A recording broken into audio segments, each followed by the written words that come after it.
안녕하세요. 연합인포맥스 윤영수 특파원입니다. 2022년 새해 첫 거래일 S&P 500 지수와 다우 지수가 사상 최고치로 장을 마쳤습니다.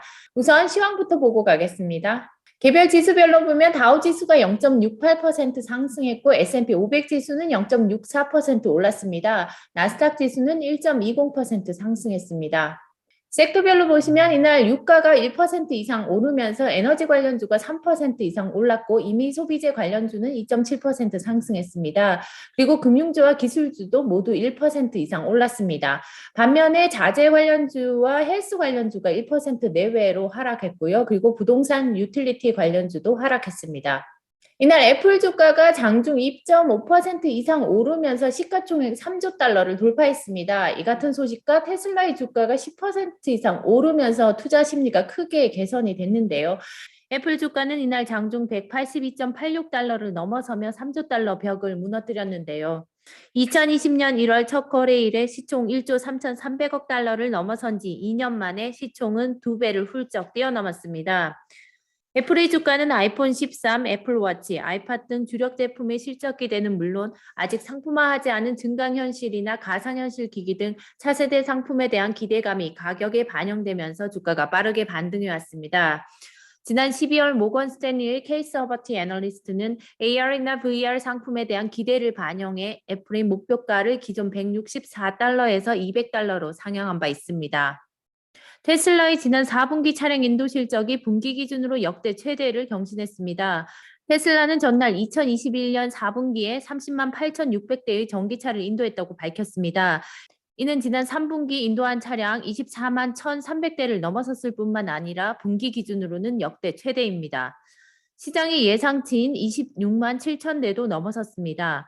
테슬라는 지난해 전체로는 93만 6,172대의 전기차를 인도했습니다. 이는 2020년 인도한 49만 9,647대에 비해 87% 증가한 수준으로 애널리스트 예상치인 89만 7천 대도 웃도는 수준입니다. 테슬라의 주가는 이 같은 소식에 13% 이상 올랐습니다. 이날 테슬라 주가가 13% 이상 오른 가운데 포드와 제너럴 모터스의 주가도 4% 이상 올랐습니다. 그리고 경제 재개와 관련한 주도 이날 강세를 보였는데요. 항공주가 이날 오미크론에 관련한 우려에도 불구하고 모두 4% 내외로 상승을 했습니다.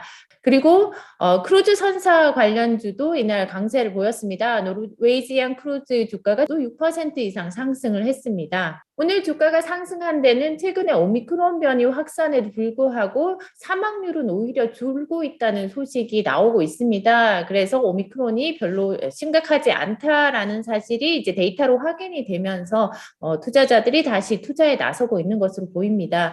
특히나 이제 올해 들어서 경제 재개와 관련해서 만약 오미크론이 큰 우려가 없다면 다시 경제 재개와 관련한 주들이 강세를 보일 것이라는 전망에 에너지와 그리고 이제 항공주 같은 것들이 오늘 강세를 보였습니다. 멘트 하나 보고 가겠습니다. RBC 웰스 매니지먼트의 포트폴리오 전략가가 이런 얘기를 하고 있는데요. 금융시장 자체가 지금 경제에 대한 광범위한 낙관론을 지금 반영을 하고 있다라고 얘기를 하고 있습니다. 그러니까 경제가 오미크론을 견뎌내고 그리고 또한 연준이 금리를 인상할 가능성까지 가격에 반영하고 있는데 연준의 금리 인상 자체는 주식시장에 부정적이지만 연준이 금리를 인상할 정도로 경제가 탄탄하다는 것은 또 좋은 신호이기 때문에 이러한 것들을 금융시장이 가격에 반영하고 있다고 얘기를 하고 있습니다.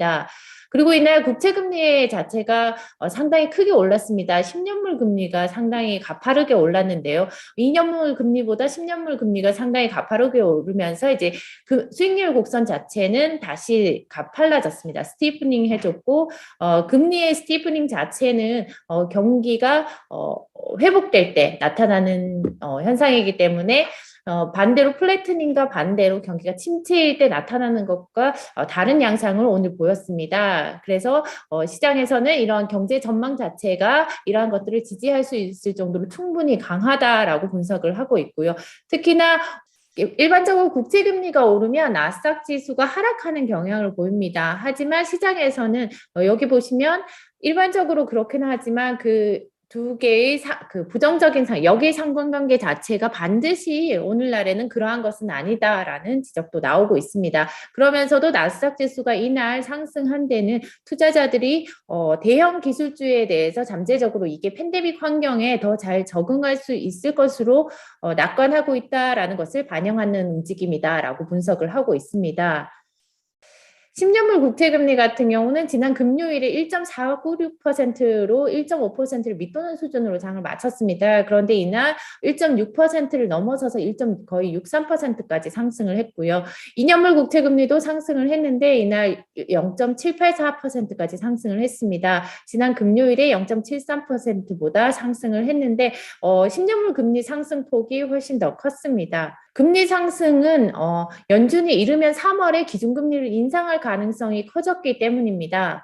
여기 보시면 3월에 연준이 금리를 인상할 가능성을 거의 63% 이상으로 시장에서는 반영을 하고 있습니다. 그러니까 시장은 연준의 첫 금리 인상을 올해 3월로 보고 있다는 얘기입니다. 여기 관련 기사도 나왔는데요. 시장과 경제가 연준의 첫 금리 인상이 2달 내에 이루어질 것으로 지금 가격에 반영을 하고 있다라고 얘기를 하고 있습니다. 여기 보시면 이제 기사에도 나오는데요. CME의 페디워치 툴에 따르면 현재 연방기금 금리 선물 시장에 반영된 연준의 금리 인상 가능성이 이미 60%를 넘어섰고, 그리고 올해 말까지 연준이 2번 더, 그러니까 총 3번 금리를 인상할 가능성도 60% 이상은 반영을 하고 있다라고 얘기를 하고 있습니다. 하지만 이 같은 금리 상승 흐름에도 불구하고 시장은 좀 덤덤한 반응인데요. 이에 대해서 이제 시장에서는 이렇게 보고 있습니다. 지금 현재 금리 자체가 너무 낮은 수준이기 때문에 0.25에서 0.5% 그러니까 한 차례 금리를 인상한다고 해서 이게 시장이 크게 야단법석을 떨 것으로 보지 않는다라고 얘기를 하고 있습니다. 이게 짐 폴슨 씨가 이런 얘기를 하고 있는데요. 짐 폴슨은 초기 첫 금리 인상 자체를 시장에서는 큰 팡파르가 일어나지 않을 것으로 보고 있고, 왜냐하면 이거 자체가 잘 전달이 됐고, 그리고 또한 금리 인상 폭 자체가 단지 0.25에서 0.5% 그러니까 25bp에 불과하다라고 얘기를 하고 있습니다.